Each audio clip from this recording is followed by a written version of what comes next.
My husband, Gabriel, called me. He said he was on a business trip, so why is he calling now?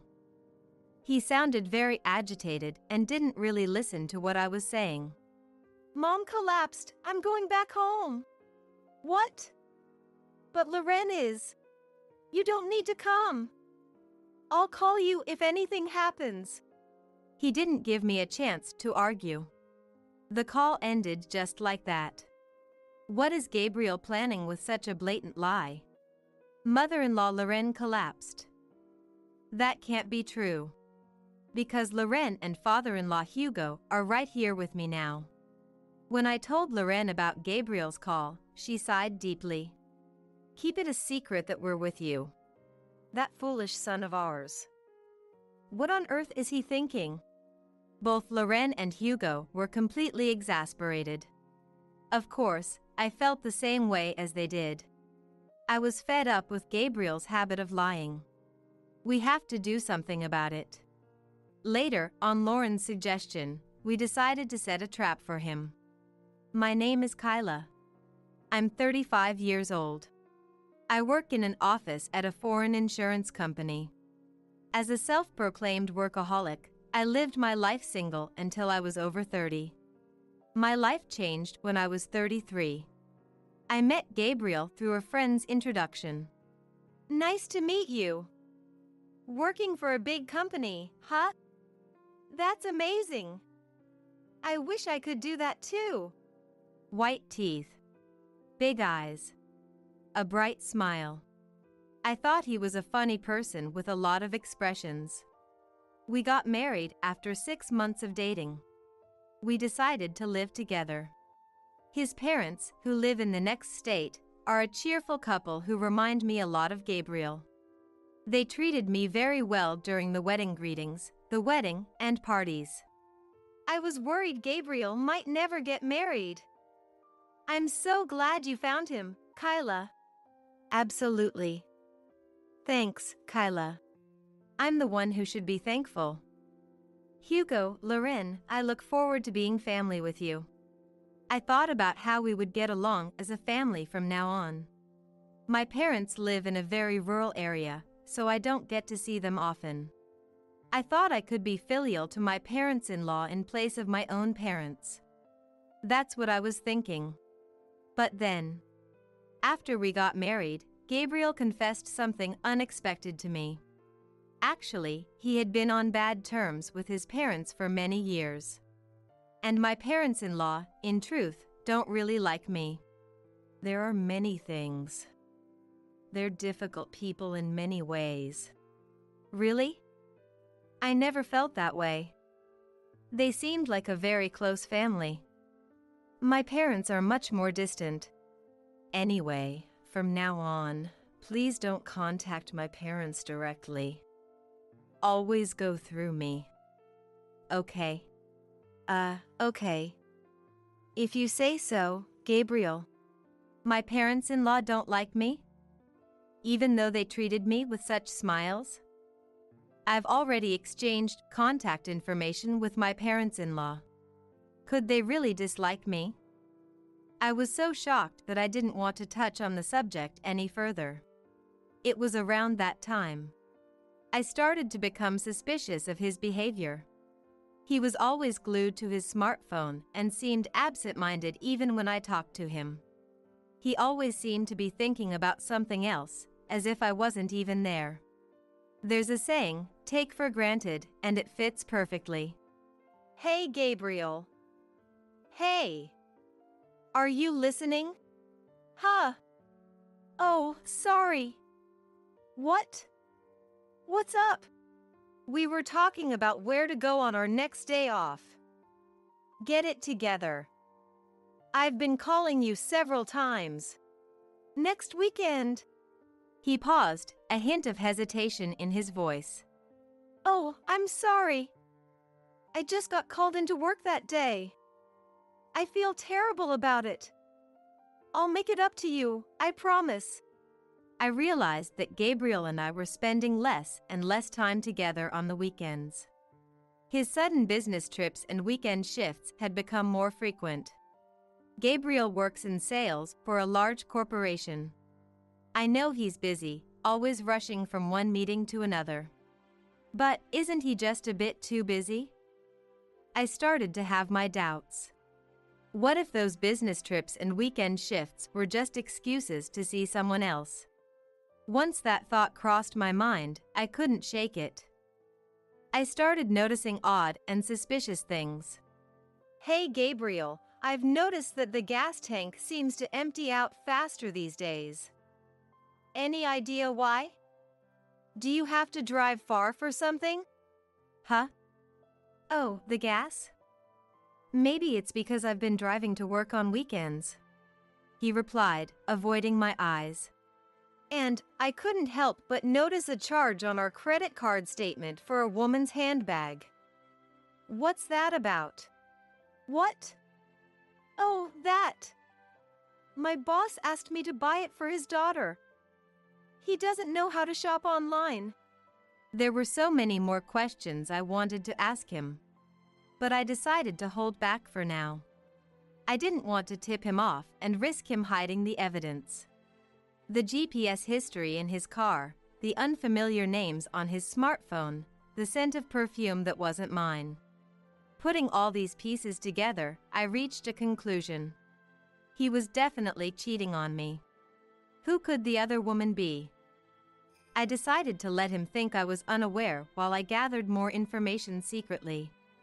Gabriel had always insisted that I go through him whenever I needed to contact his parents. Since we got married, he had made that clear. But after thinking it over, I decided to go against his instructions.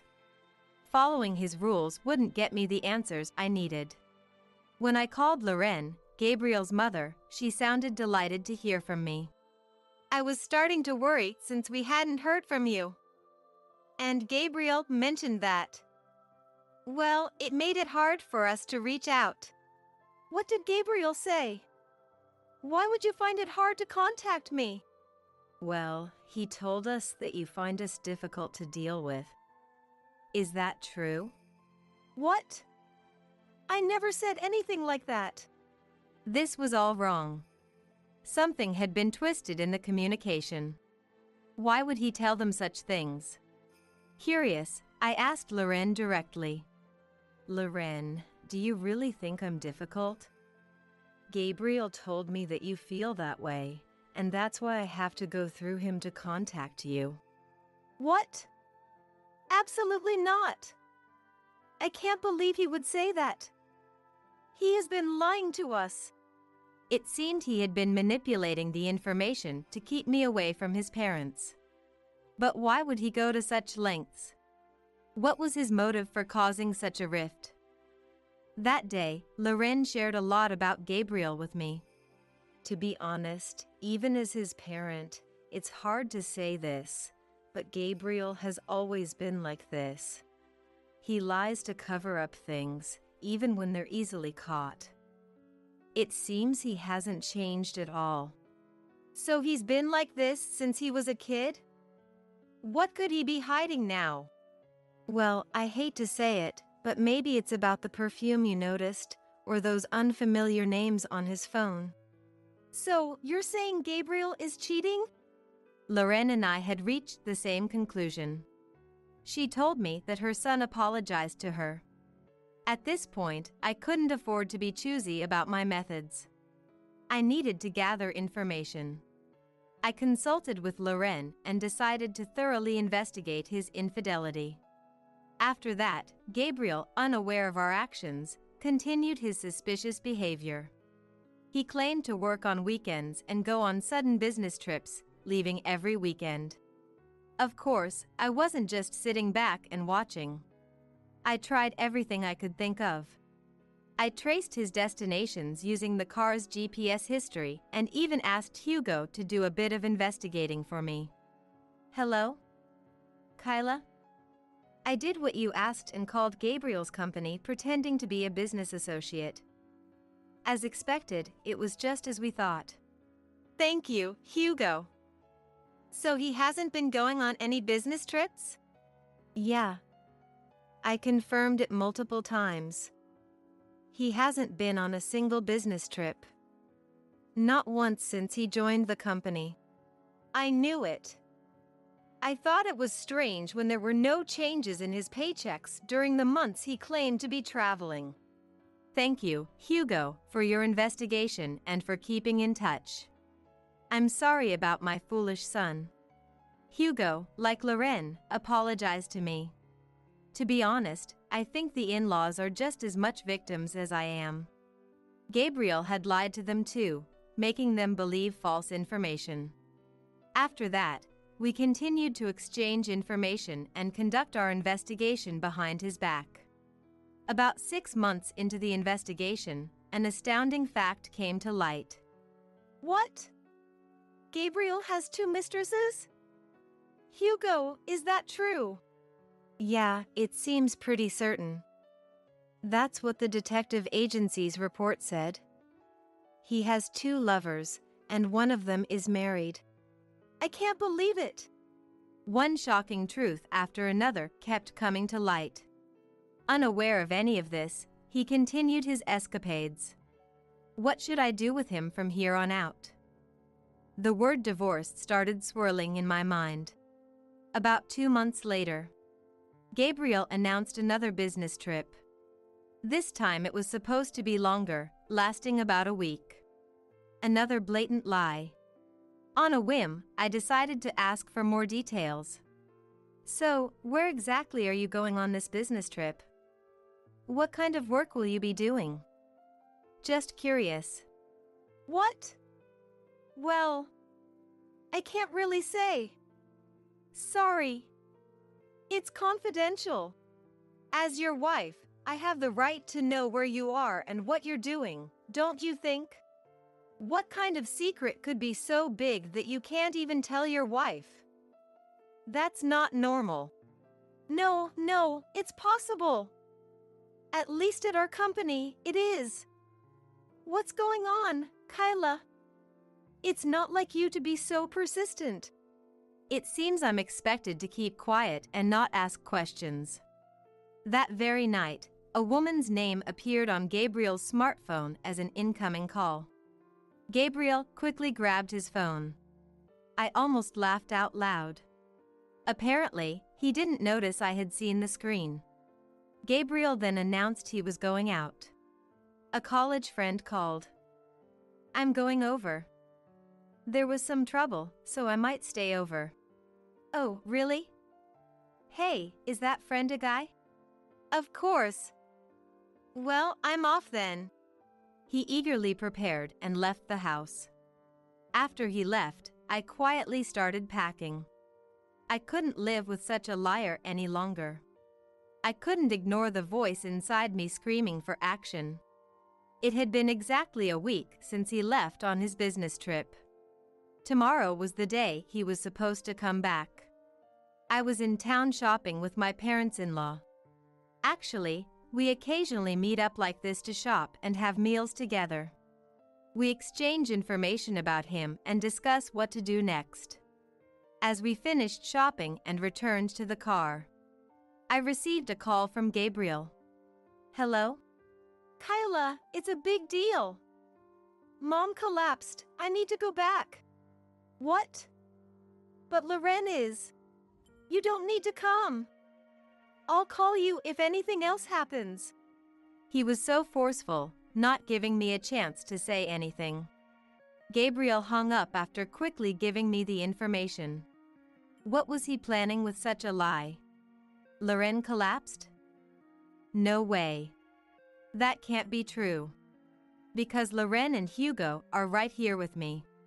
When I told Loren and Hugo about Gabriel's call, they let out a big sigh. Keep it a secret that you're with us.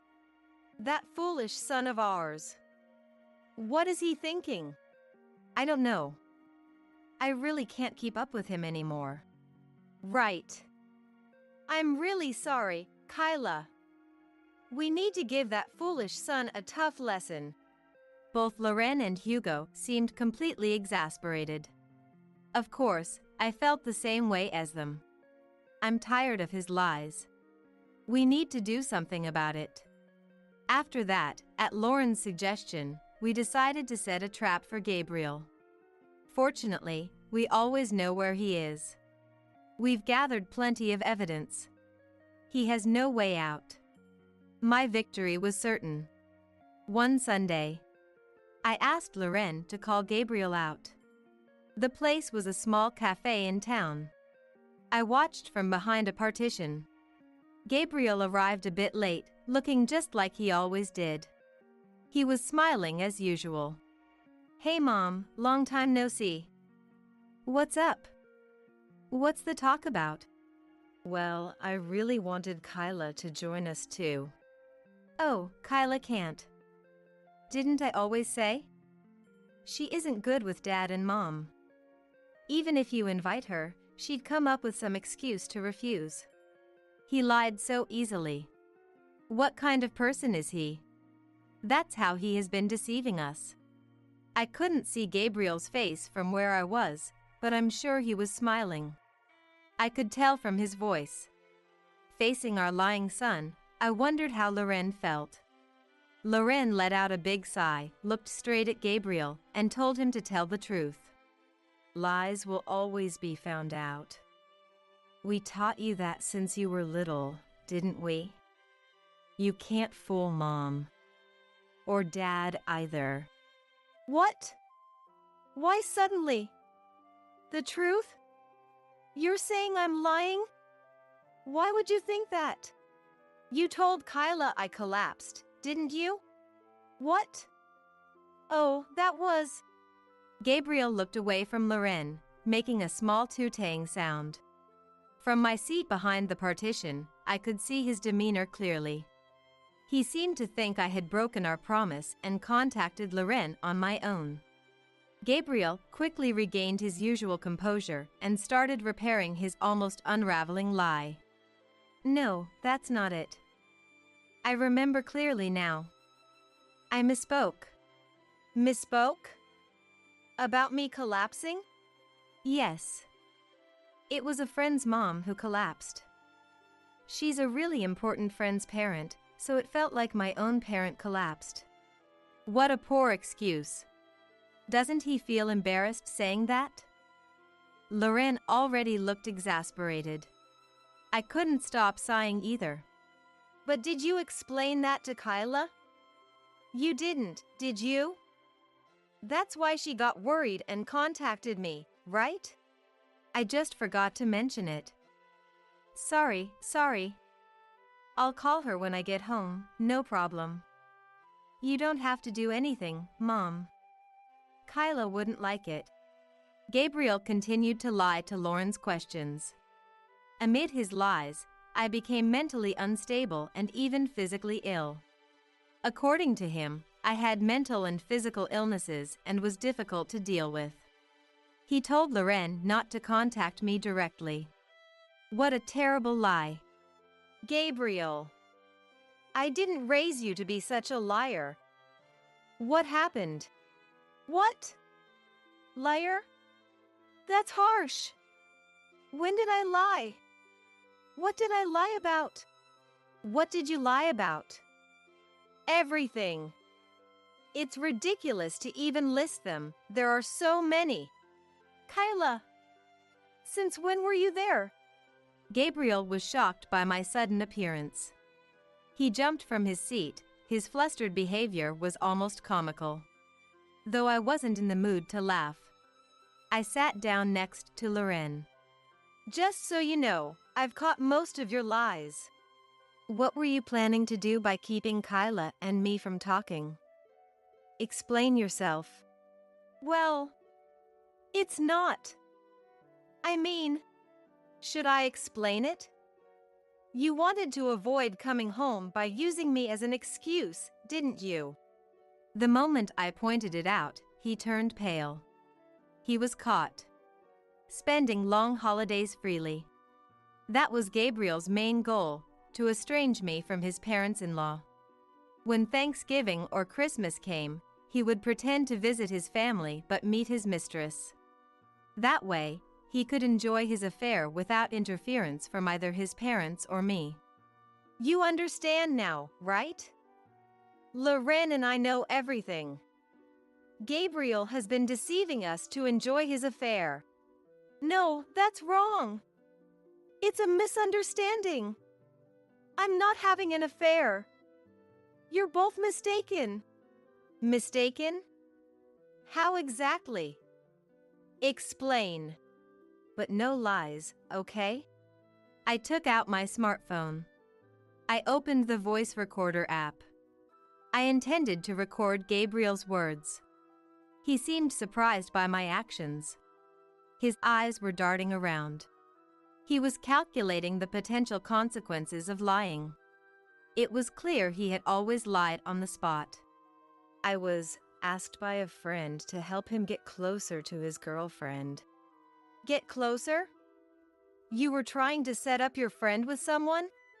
Yes. That's right. But you see, to introduce someone properly, you need to know them well, right? So you were meeting the girl you planned to introduce alone? That's a lie. It's not a lie. He desperately tried to explain. It was so pitiful it made me not want to be there. Maybe it was best to wrap things up quickly.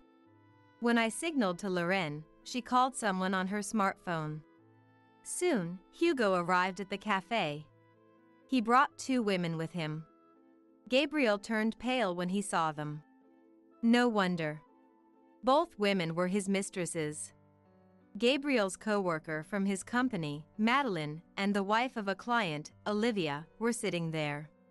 Could both of you please sit in the seats next to each other? Gabriel, why are you staying silent? Don't you have something to say? What? Why are these 2 here? I spoke to them directly and asked them to come here today. Let me say it again. Gabriel, don't you have something you should be saying right now? I don't understand this.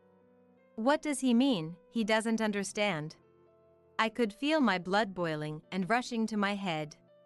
He should be in a position to apologize to me first. He should say, "I'm sorry for cheating." Why can't he say those simple words? Gabriel, please explain clearly. You promised to divorce your wife and marry me, didn't you? Well, that is... Madeline, now is not the time to... Gabriel, you should also explain the money I lent you. When are you going to pay it back? What if my husband finds out? Money! Gabriel, you borrowed money from her? For what purpose? To cheat without being noticed? This seemed to hit the mark as well. He bit his lip and looked down. It was no use trying to cover it up anymore. Apparently, that's what he decided. He seemed to have decided to give up on everything. This is the worst. You must have really enjoyed cheating. When did your relationship with these 2 start? I started seeing Madeline a little after I got married. And Olivia, I've been involved with her since before we got married, back in our college days. Astonishing. Olivia was your high school classmate, right?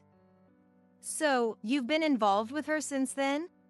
And you've continued the relationship even after getting married? I'm sorry, Loren. I'm already married and I've tried to end it many times, but Gabriel just wouldn't let go. He wanted money to have fun, right?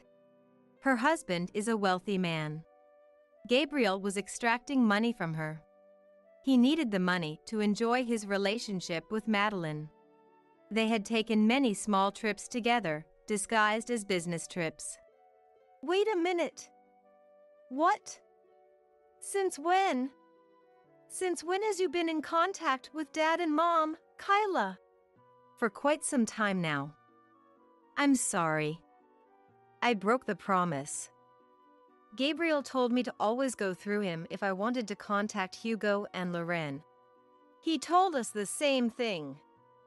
Not to contact Kyla directly. To go through him first. You liar. Aren't you ashamed of yourself as a person? Didn't you think your lies would be discovered eventually? Gabriel shrank under the accusations from everyone. He couldn't say a word in response. I decided to block any possible escape routes for him now. Working on weekends and sudden business trips were all lies. Isn't that right? Tell the truth. That is, yes, they were lies. You probably don't know this, but I called your company several times to ask about your business trips. The person who answered the phone had no idea what I was talking about. You called the company. You went that far. Gabriel and Madeline entering a hotel together. Olivia having meals and drinks with him. We laid out all the evidence of his affairs on the table. Gabriel's face turned pale. He seemed to have given up, not able to say a word. If you want more evidence of your affairs, I can show you more. I know when and where you stayed at which hotel, Gabriel. Why would you go that far? Did you hire a private investigator or something? Yes. And I also put a GPS tracker in your belongings. I always knew where you were. Without knowing that, you went to hotels, had meals, and traveled with your affair partner. Even though I knew everything, you still lied. Honestly, you're such an embarrassing son. Loren shook his head in disappointment. He was on the verge of tears, unable to respond. It was about time. I placed the divorce papers in front of the pathetic him. Here, sign these right away, please. What? Divorce papers? You're divorcing me. Why? Why? Because I can't stay with a liar. I can't trust you. Isn't it obvious? No. Please don't leave me. I don't want a divorce. I'll change. Please reconsider. Gabriel's affair partner, Madeline, reacted to his words. No way. She shouted, knocking over her chair as she stood up. Her eyes were bloodshot, her face red like a monster. She was completely furious. This is absolutely wrong. You promised me. You said you would divorce your wife and marry me. Are you going to abandon me and our unborn child? What? A child? Gabriel, did you get her pregnant? Is that why you were so frantic the other day? Because you found out Madeline was pregnant? Well, yeah, sort of. Gabriel's guilty expression said it all. Unbelievable. He had even fathered a child with his mistress. Here he was, trying to cling to me, while his pregnant mistress stood before us. Loren, Hugo, and the other mistress, Olivia, were all appalled by Gabriel's shamelessness. This is unreal. No wonder we don't have any children. I wanted children with you too, Kyla. Stop lying. You kept rejecting me with excuses like being tired or having plans. You didn't need me because you already had a child with her. You're a disgraceful son, truly. Madeline demanded responsibility. Olivia glared, wanting her money back. My parents-in-law were cold, and I was too stunned to speak. Gabriel was completely cornered. He looked like he had no way out. Answer me. How are you going to take responsibility? You can't just ignore a child. But divorcing Kyla is. Because she works at a well-paying international company? Isn't that right? Be honest. Is this about money? Are you abandoning your responsibility as a father for such a reason? You're truly despicable. He was apologizing profusely to everyone present. But apologizing was all he did. My parents-in-law, the mistresses, and I all wanted to know what would happen next. Just so you know, I have no intention of continuing this marriage. I'm definitely getting a divorce. Keep that in mind. No way. Kyla, please, I'm really sorry. And don't think you can rely on us for money. They won't help you. You need to take responsibility for what you've done. You're an adult, that's the least you can do, right? Even Mom! What the hell? Does it make you happy to gang up on me like this? Please, stop! He acted like he was the biggest victim here. That attitude did not sit well with his father. Hugo, who had been silent, scolded him with a stern expression. What kind of attitude is that? Who do you think you are? You're the one at fault here. Reflect on your actions. Yes. I will divorce Kyla and pay compensation in the divorce trial. I will take full responsibility for Madeline's unborn child. I will return all the money I borrowed from Olivia. First, promise all of these here and now. Only then we will talk. Yes. I promise. He slumped his shoulders and looked defeated. When I thrust the divorce papers at him, he reluctantly signed them. The two witnesses sections were filled by the parents-in-law. They apologized to me again. Kyla, we are so sorry for our foolish son. We will make sure he pays the compensation for the divorce due to his affair, so don't worry. Gabriel, what are you standing there for? You should be the first to apologize. Apologize to Kyla. Kyla, I'm truly sorry. I apologize. Madeline and Olivia, I'm sorry too. I will take full responsibility. Of course. I have a child on the way. Return all the money I lent you. Make sure to do it by tomorrow because my husband will get angry at me. Please, I'm counting on you. I declared that I would also demand compensation for the divorce from the two mistresses. To my declaration, the mistresses did not complain. They seemed to be ready to take full responsibility as well. The only pathetic one was Gabriel. He was practically shoved out the door by his parents. It goes without saying that I went to the city hall immediately to submit the divorce papers. As planned, right after our talk, I moved into my new home. My former parents-in-law are really good people. Even after the divorce, they were concerned about me. They checked on how my new place was, if I had any troubles living there, and if they could help with anything. After confirming all that, they also told me about what Gabriel had been going through. Gabriel is having a really tough time at work. His affair was with a coworker, so he brought this on himself. I see. I expected that, but still, I imagine he must be getting cold stares from his colleagues. Yes, and to make matters worse, the story about having a child turned out to be a lie, which just made things even more complicated. A lie? Was it Madeline? She completely made up the story about being pregnant. She lied because she wanted to get Gabriel and me divorced as soon as possible. After all the lies he had told, he was finally deceived by a lie himself.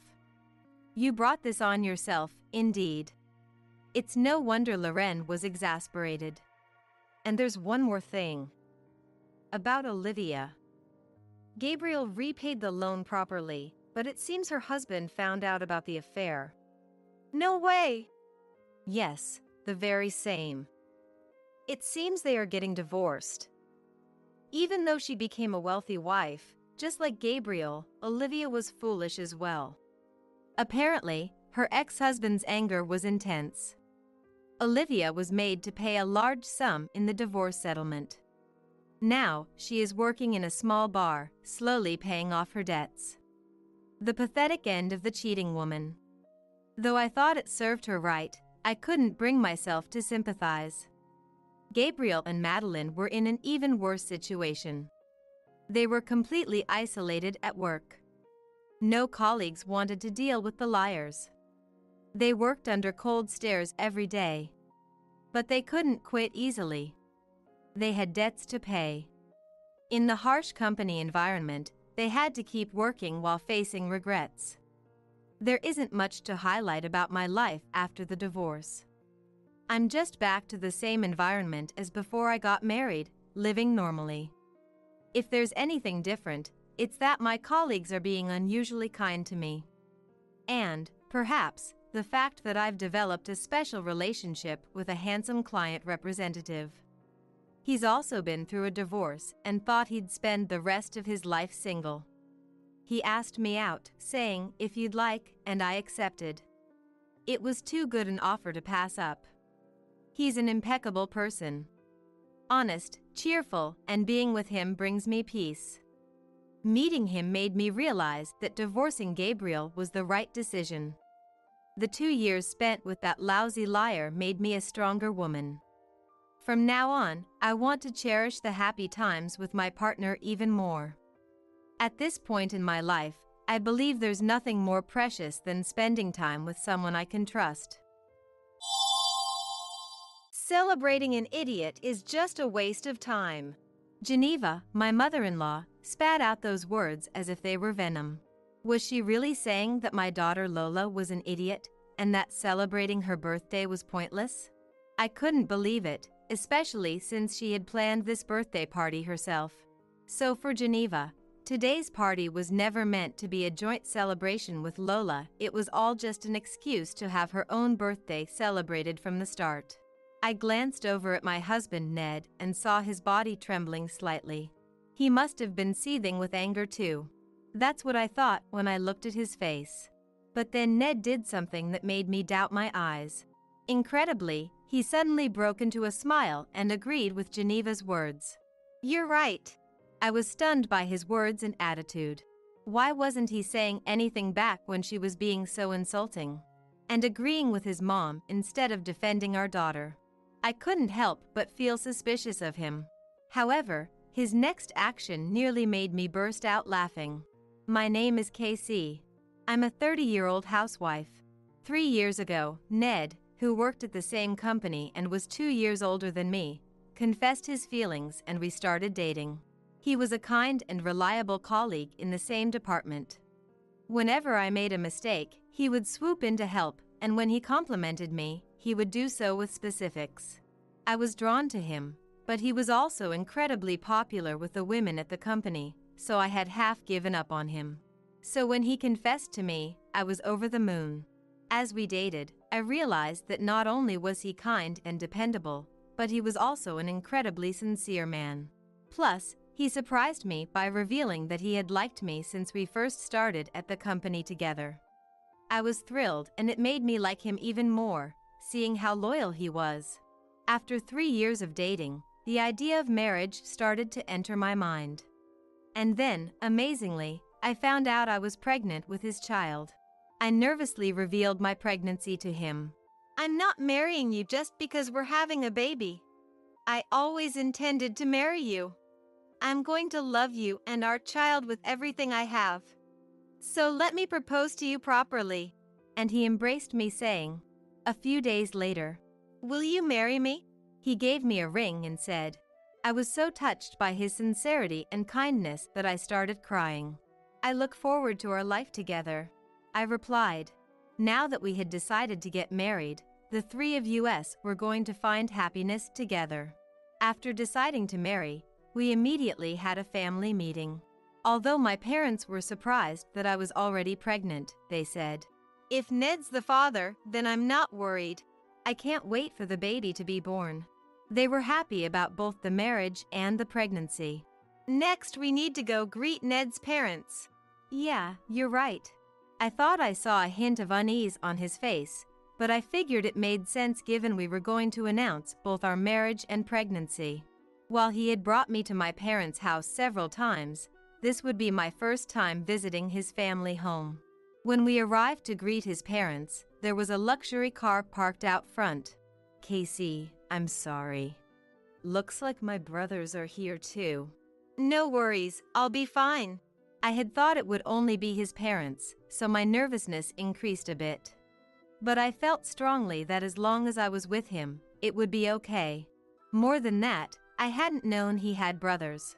He rarely liked to talk about his family, so I tried not to pry. Ned, I didn't know you had brothers. Oh, I have a brother named Braden who's 3 years older than me. He works at a securities firm now and is a really successful brother that I'm proud of, he said, seeming to genuinely admire his brother. We were let into the house and sat across the table from his parents and Braden's family. He carefully chose his words as he told them about our marriage and pregnancy. As a heavy atmosphere settled over the room, we made our request together. Ned, you need to be a proper father for Casey and the baby, Reynard said with a kind smile, softening the mood in the room and putting me at ease. Ned, congratulations. Casey, if there's anything you don't understand, just ask. Braden and his wife also celebrated our news. I could tell he was relieved too. But that relief was short-lived as his mom Geneva's words froze the room again. Braden had a proper wedding before having children. Braden does things properly, but Ned, you. Geneva's voice was low and cold. I'm not marrying Casey just because we're having a baby. I always intended to marry her. You can say whatever you want. A shotgun wedding is disgraceful. Geneva, let's not talk like that. We just heard happy news about both their marriage and pregnancy. Reynard admonished Geneva, but the room remained chilled. However, the voice of Braden's son Roger broke through the icy atmosphere. Mom, can I play video games? You were just playing, remember? Come on, let's go play with Mom in the other room. Everyone, I'm so sorry about this. Caitlin, Braden's wife, opened the door and went into the next room with their son Roger. Oh, that's right. Grandma bought Roger a new video game. Saying that, she left her seat and headed over to where he was. From beyond the door, we could hear Geneva's happy voice and Roger's delighted squeals. Thanks, Grandma. I love you. Geneva, thank you so much every single time. You just bought him a new toy recently, too. It's fine. I do it because I want to. Geneva's gentle tone was so different from the barbed one she used with us earlier. Hearing it made me relax a bit. Even if she didn't approve of the circumstances of our marriage, I had a feeling she would dote on our child once they were born. I hoped we could build a good relationship going forward. At the time, I naively thought that way. After finishing the greetings with both sets of parents, we quickly registered our marriage. About a year later, I gave birth to a healthy baby girl. We named our daughter Lola. Casey, thank you. I'm going to work even harder. Thank you. I'll do my best as a first-time mom too. Let's raise her with love together. We'll shower her with so much love. Now a father, Ned gently smiled and kissed both my forehead and Lola's. Oh, isn't she just precious? She's adorable. I'd forgive her for anything. The moment my parents met Lola, they couldn't help but smile from ear to ear as they took turns holding her. Ned's finally a dad, huh? Yeah. I'm still in awe. You know, Ned hardly ever takes a turn holding her. I'm always the one carrying her. Casey, don't tell Huey and Christy. Ned, you're going to have a tough time when Lola gets a boyfriend in the future. Ned quickly retorted. Whoa, Christy! Don't make me think about that yet. Clearly not ready for that day to come. Ned, I have to admit, I was pretty shocked when you came to ask for Casey's hand in marriage. I'm sorry about that. Nah, that's just how fathers are. Thanks for giving me such an adorable granddaughter. The room was filled with heartfelt laughter, the love for Lola palpable in the air. Seeing my daughter so cherished, my heart swelled with a happiness I had never experienced before. When we brought Lola to meet Ned's parents, Reynard exclaimed, "This is my first time holding a baby girl." With delight. However, Geneva merely said, "I see," without making any attempt to hold Lola. I was surprised. The Geneva I had in mind, the one who had always spoken to Roger with a gentle voice and a smile, was not the same Geneva I saw now. I had assumed she would be just as overjoyed as my parents at Lola's birth. Honey, when did you say Braden and his family are coming? Geneva asked, averting her gaze from Lola and instead focusing on the calendar on the wall. Next Saturday, right? Well, it's nice that Ned, Casey, and Lola are here now. That's true. Casey, you must be exhausted. I'll go make some coffee, Geneva said before heading to the kitchen. Thank you. Not only did she not hold Lola, but she also brought up Braden and Roger. When Braden and his family weren't around, and it was just Ned and me visiting, Geneva seemed like a completely different person compared to when she was talking to Braden or Roger. Come to think of it, I recalled instances from our visits to Ned's parents' house before I gave birth. When it was just him and me, we were never offered coffee, but whenever Braden and his family were present, there were always delicious pastries from a fancy bakery and high-quality tea. I couldn't help but feel that Geneva treated Braden and Ned differently. Each time we left Ned's parents' house, a slight uneasiness lingered within me. But Ned never said anything, so I convinced myself that I was probably overthinking it. I shouldn't jump to conclusions and assume we weren't welcome. Ned had taught me back. Don't make assumptions when you're working. When we worked together. Even though this was the first time we brought Lola and Geneva didn't hold her, I told myself, she must be busy. When Lola gets as big as Roger, I'm sure she will dote on her too. I chose to reassure myself with those thoughts. My uneasiness persisted, but we continued to interact with Ned's family. Why don't we all have a Christmas party together? Let's do fireworks together during summer vacation. Every year, we would gather at Ned's parents' house for lively celebrations during events like Christmas and summer vacation, thanks to Reynard and Braden's invitations. Lola was still young, and with nursing and feeding her baby food, her needs were different from the adults, so I was constantly by her side. Ned was also actively involved with Lola and supported me, so I didn't find the time spent at his parents' house to be unpleasant. Geneva, on the other hand, remained attached to Braden's son, Roger. I assumed that since Lola was still small, Geneva gravitated towards Roger, who was more satisfying to feed. Although I still felt uneasy about the way she treated Ned and Braden differently, there was nothing definitive, so I continued to interact with Ned's family. Around the time Lola turned 2, Reynard suddenly passed away. Ned and Braden were both quite devastated by his sudden death from a heart attack, and they both seemed to be desperately holding back tears. I was also incredibly saddened by Reynard's passing. I want to live long enough to see Lola in her school uniform, no, in her wedding dress. He had loved Lola and had once said. However, with Ned trying not to cry, I couldn't allow myself to shed tears either, so I held back the tears that threatened to spill. Amidst everyone's grief, Geneva seemed to be the most distraught. After the doctor informed her of his death, Geneva spent the entire night crying, refusing to leave his cold body. Braden had to take over as the representative for the funeral, as Ned was too grief-stricken to handle the role himself. After Reynard's funeral concluded, Geneva found herself living alone in the house she had once shared with her late husband. From the day after the funeral, she started frequently contacting Ned on his smartphone. He dutifully answered every call, listening attentively to her concerns and troubles.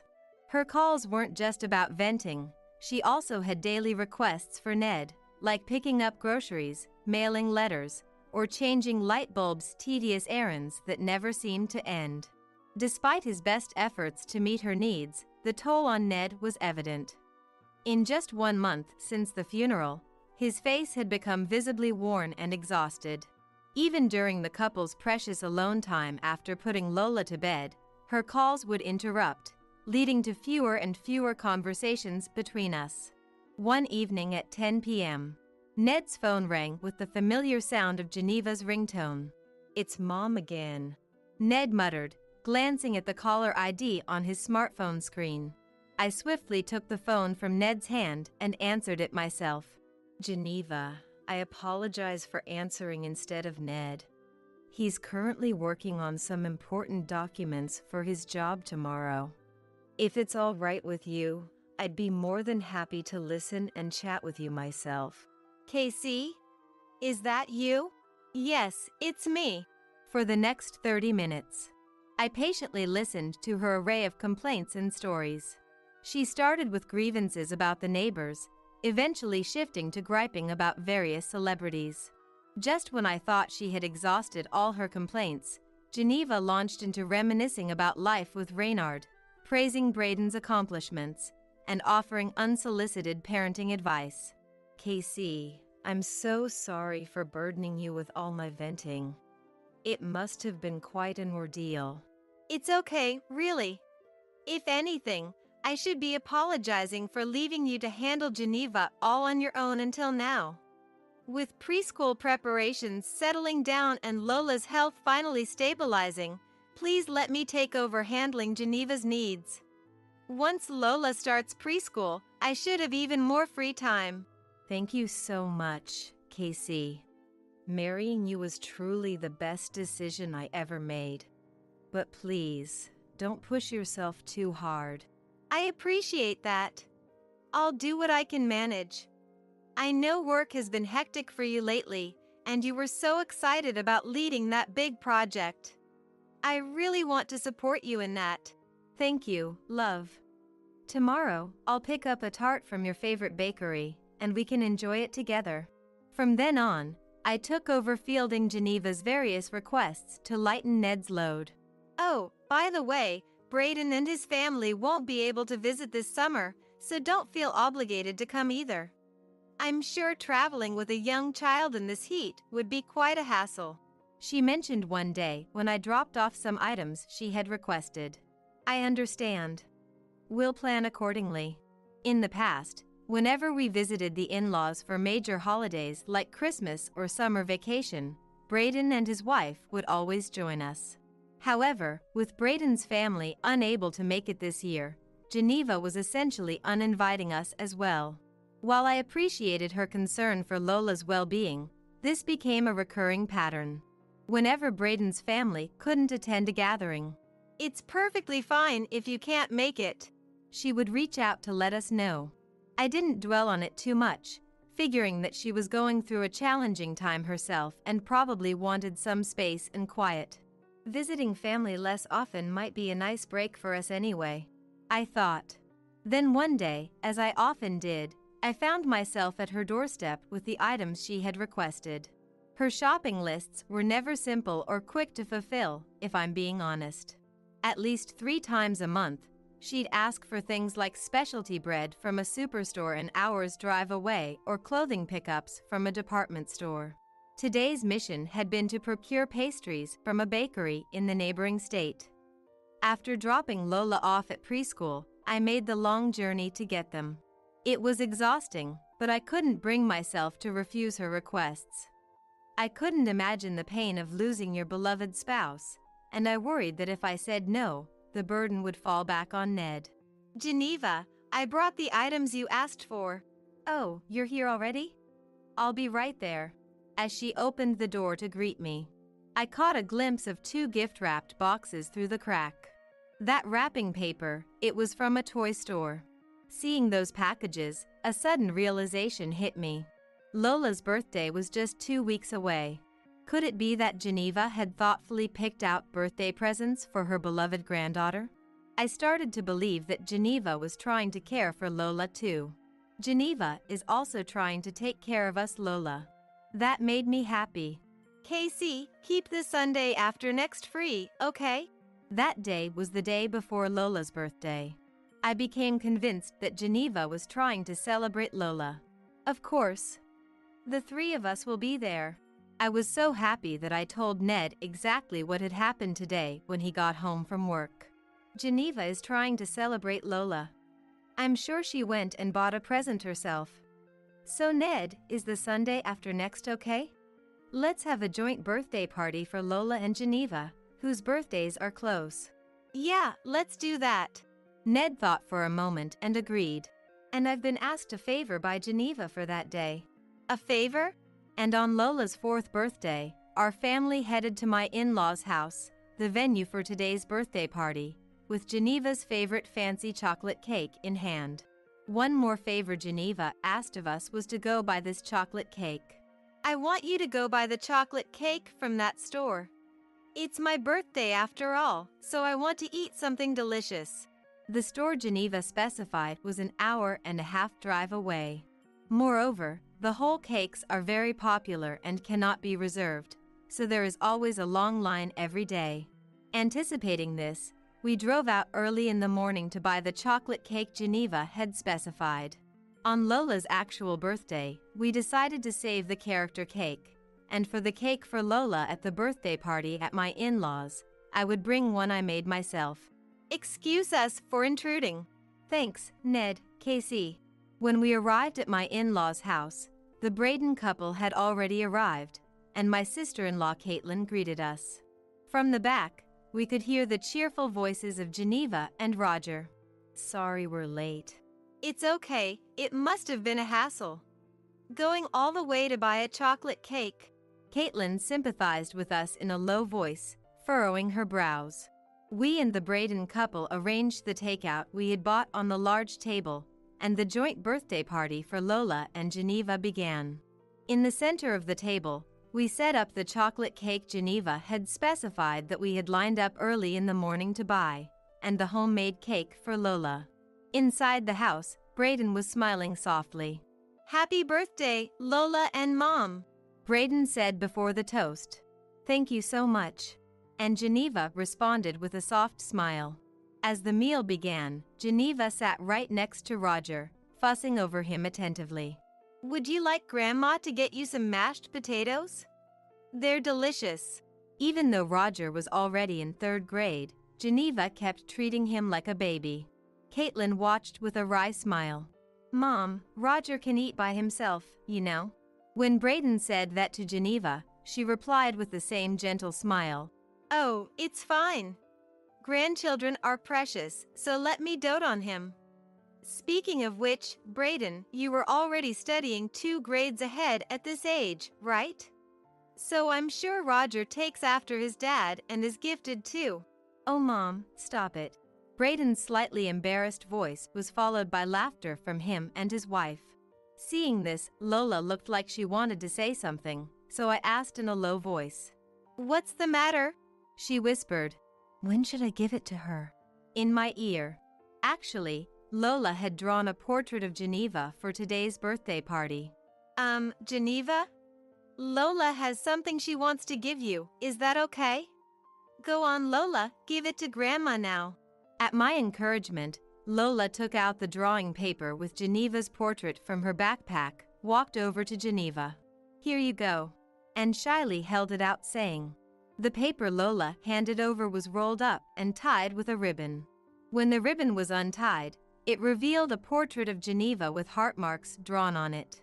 Neither Ned nor I had suggested the portrait as a present. Lola had spontaneously drawn it last night. Do you think Grandma will like it? Lola, who had come to show me the portrait she drew yesterday, had a face of pure enjoyment. I stroked Lola's head and replied, Grandma will absolutely love it. Everyone there was smiling as they watched the scene of Lola giving Geneva the present. But the next moment, I couldn't believe Geneva's reaction. Yes, thank you. Will you put it over there? She didn't even bother to untie the ribbon, let alone accept it, and just pointed her chin towards the corner of the room. The air in the room instantly froze at that sight. Oh, that reminds me, Grandma had something she wanted to give too, Geneva said in a spoiled voice amidst the frozen atmosphere. But Geneva seemed oblivious to the mood and went into the next room. She returned with a box wrapped in the toy store wrapping paper I had seen the other day, and handed it to Roger, Braden, and Caitlin's son. Here, didn't you say you wanted this, Roger? It's the latest popular video game. Grandma went and bought it just for you. At Geneva's words and actions, the room erupted in commotion. I couldn't believe what was happening. Wasn't that supposed to be a present for Lola? Even Roger looked confused by Geneva's behavior, and Lola stood there with a face on the verge of tears. I silently went over to Lola and hugged her. What's wrong? Look, it's a present from Grandma. Geneva spoke to Roger in a spoiled voice, but the atmosphere remained frozen. However, Ned broke that silence. Mom, Roger's birthday isn't for a while. What about Lola? Doesn't she get anything? She came up with the idea and prepared it all by herself for you, but you won't even accept it or look at it. What are you thinking? It was the first time I heard anger in Ned's voice, when I had only ever heard his kind tone before. Geneva laughed mockingly, and then began spewing out the emotions she had suppressed until now, as if exploding. Why should I have to spend money on your child? I only want to spend money on smart children. Brayden has always been smarter than you, ever since he was little. That's why I thought it was okay to spend as much money on him as I wanted. And I still feel the same way now. I want to do whatever I can for Brayden and his son Roger. But Ned, you've always been dumb, haven't you? Not only were you bad at studying, but you were also terrible at sports. I've always hated spending money on a fool like you. The money I spent on you has always been a waste, and it really frustrated me. I wanted to spend all the money and time I spent on you on Brayden instead. Spend money on the smart kid and don't spend money on the idiot. That's the smart way to use money. I finally realized that the uneasiness I had been feeling about Geneva was correct. Even just her words now had me quite angry, but the words she spat out next made me so furious I thought I might lose it. Celebrating an idiot's birthday is a waste of time. Geneva said it as if she was spitting out poison. Huh. What did you just say? Is she saying that Lola is an idiot, and that celebrating the birthday of an idiot like her is a waste? I can't believe she planned the birthday party herself and is now saying this. So for her, today's birthday party wasn't a joint celebration with Lola, but a party she threw from the start just because she wanted to celebrate her own birthday. I looked over at Ned and saw that his body was trembling slightly too. I'm sure he can't contain his anger, I thought as I looked at Ned's face. But Ned did something that made me doubt my eyes. You're right. Ned suddenly smiled and agreed with her words. I was shocked by his words and attitude. Why isn't he saying anything back when she's saying this much to him? Not only is he not talking back, but he's agreeing with her words. But Ned's next action almost made me burst out laughing. Ned suddenly started eating the expensive whole Mont Blanc cake from the famous store that Geneva had been looking forward to eating the most. Scoop after scoop, he ate half of it in no time.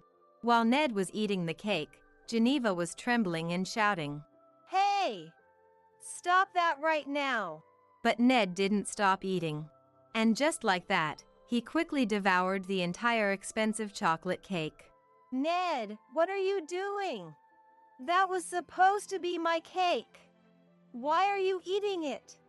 Brayden, don't just stand there. Say something to this idiot. I've been looking forward to eating that for so long. This is too cruel. She shot a pleading look at Brayden and his wife, but they and their son Roger were staring at her as if she was some unknown entity.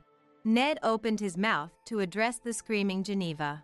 Celebrating an idiot's birthday is a waste of time, right? Some idiot eating this cake is even more of a waste, don't you think? So I did you a favor and ate it. Oh, and this whole birthday party was pointless to begin with. If it was just to celebrate your birthday, that is. How dare you speak to the mother who raised you like that?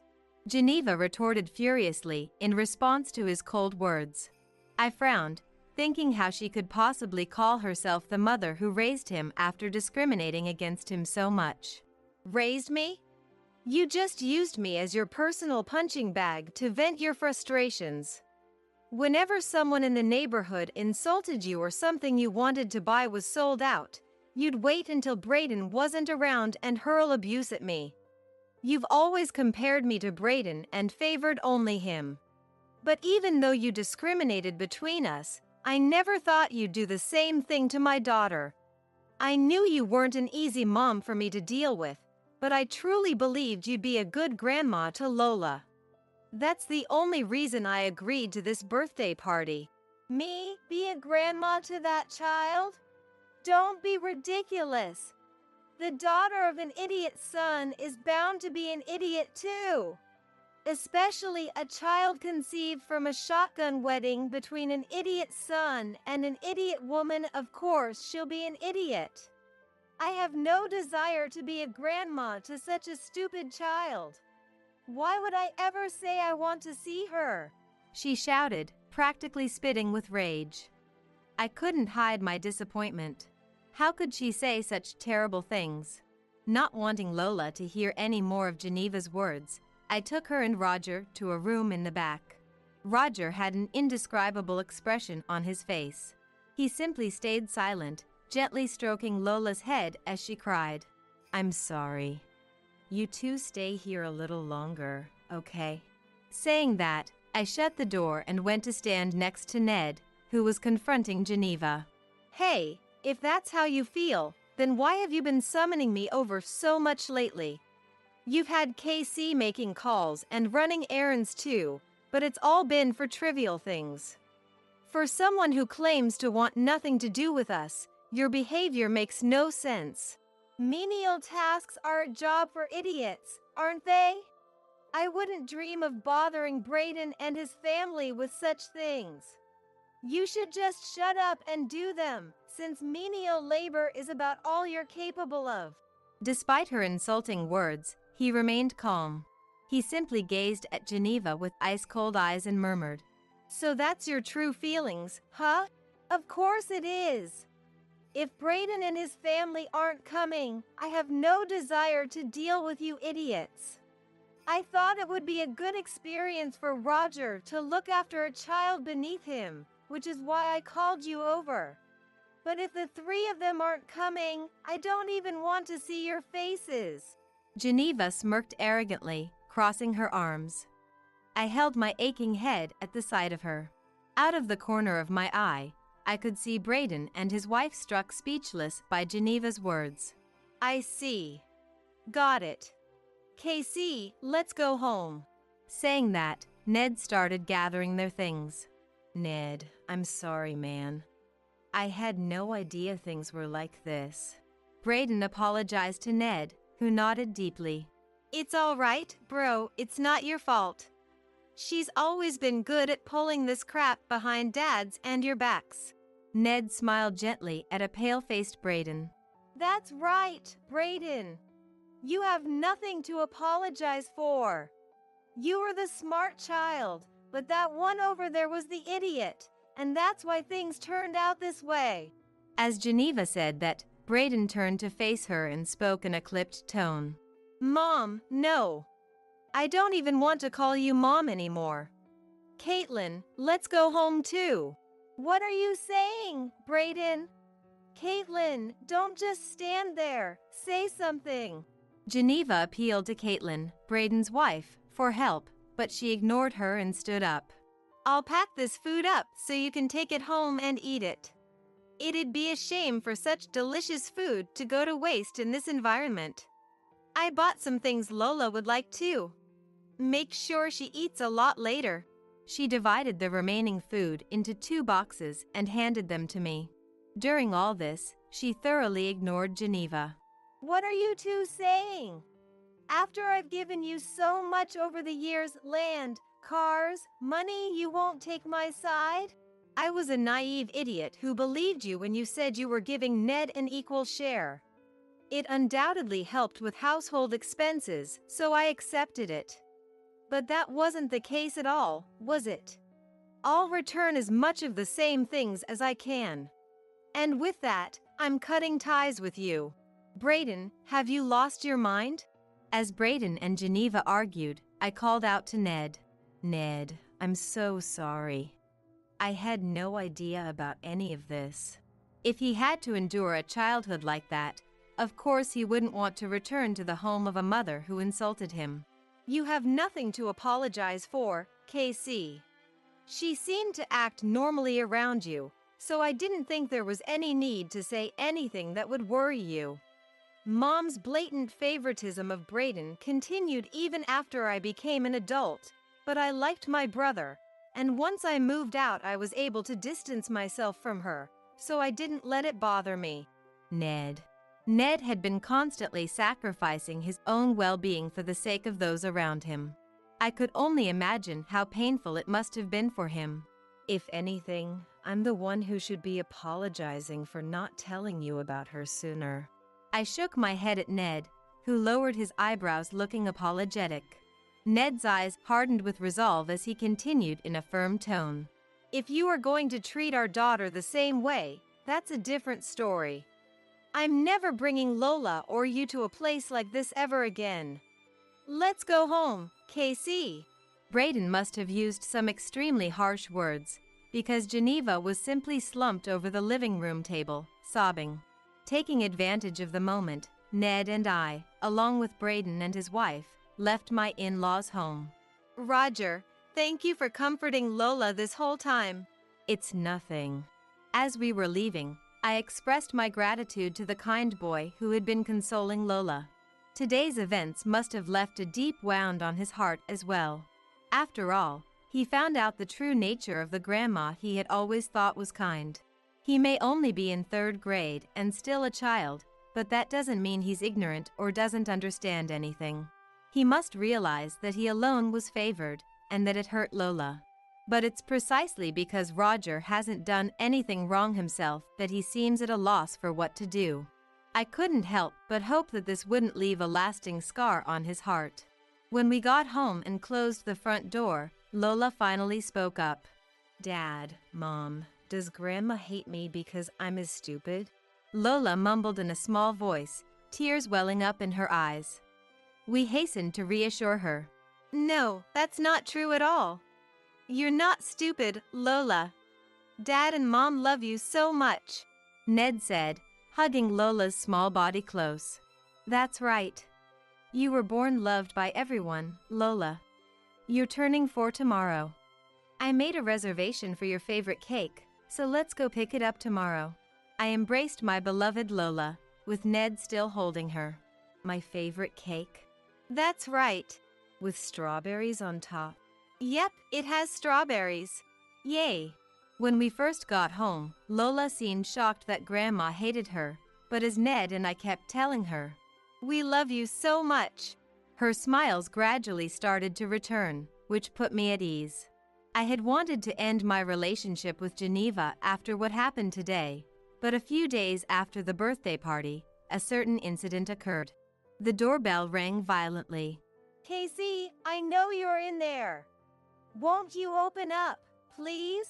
The doorbell kept ringing before 6 a.m.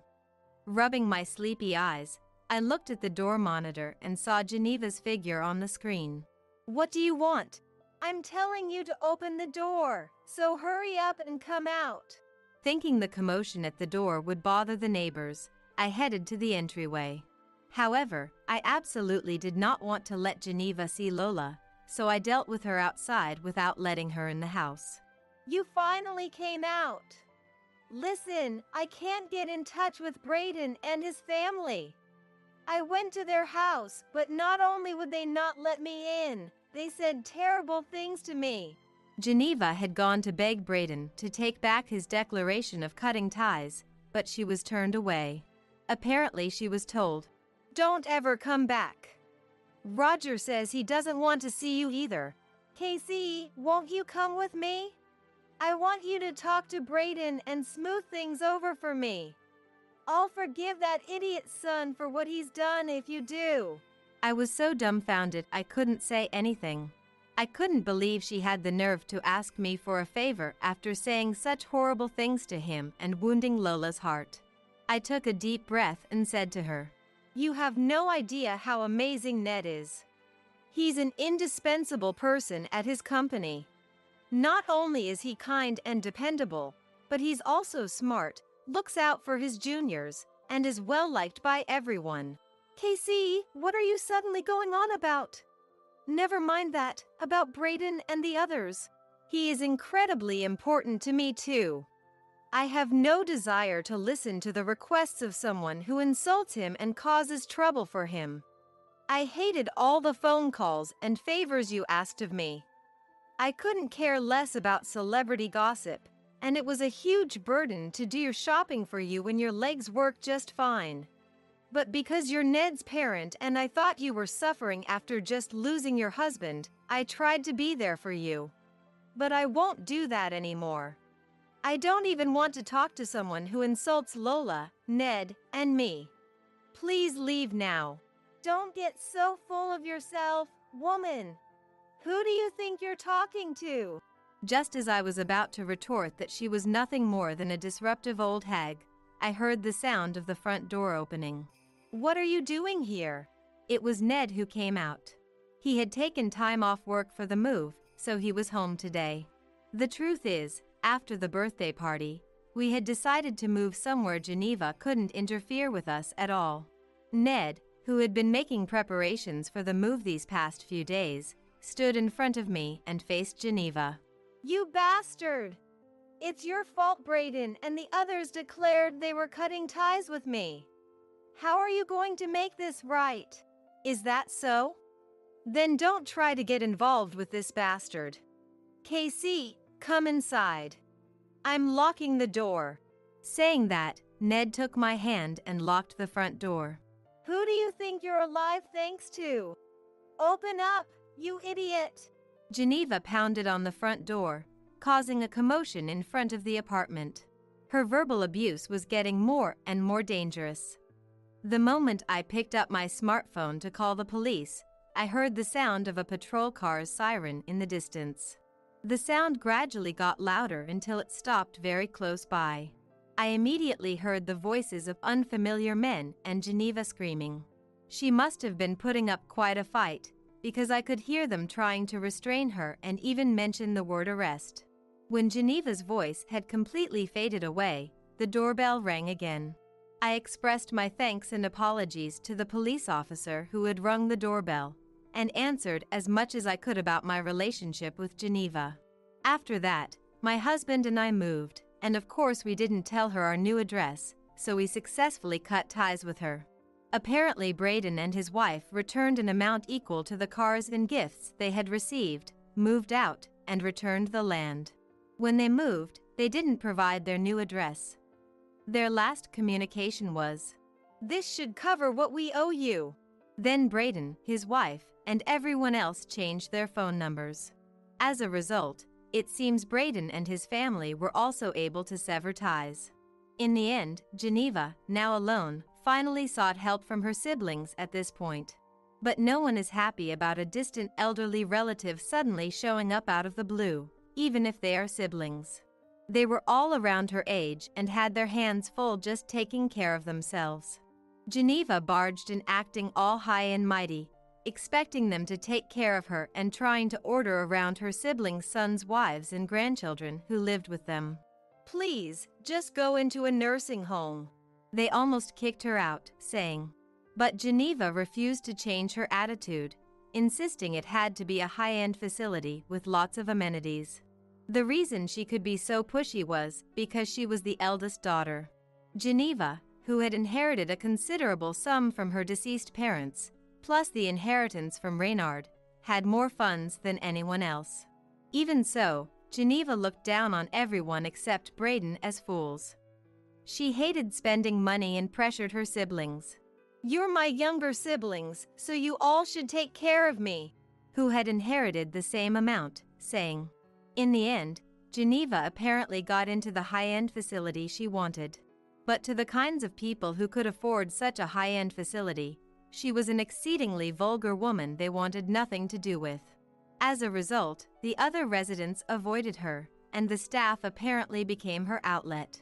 She complained in nasty ways about trivial matters, making herself hated by everyone and treated as a problem resident. But that quickly came to an end too. With no one willing to interact with her, and no family, siblings, or relatives ever coming to visit, her dementia progressed rapidly. She got to the point where she didn't even know who she was or where she was, which made her easier to deal with in a way. After that, Geneva's siblings changed the payment method so it was automatically deducted from Geneva's assets rather than paid by them. As long as she has money, it seems Geneva is living happily in a high-end facility. Today too, Geneva can't even remember Braden, who was so important to her, and has reached a state where she simply spends all day in bed.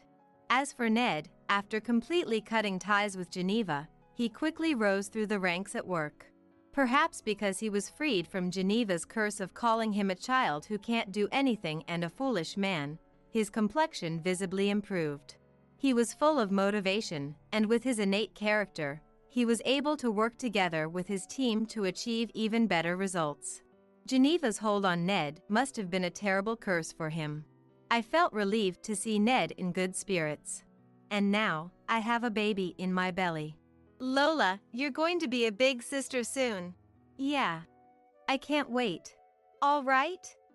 Dad's going to work even harder. You're working hard enough as it is. Don't overdo it, okay?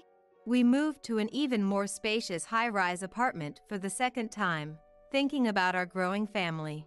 After the birthday party incident, we grew closer to Braden's family. I thought they might cut ties with us too, but to Ned, Braden is his precious brother. Now that Geneva is gone, he's happy he can have an honest relationship with him. Roger has become a great older brother, and he gets along well with Lola too. Once Caitlin and I have recovered from giving birth, we're planning a big family trip together.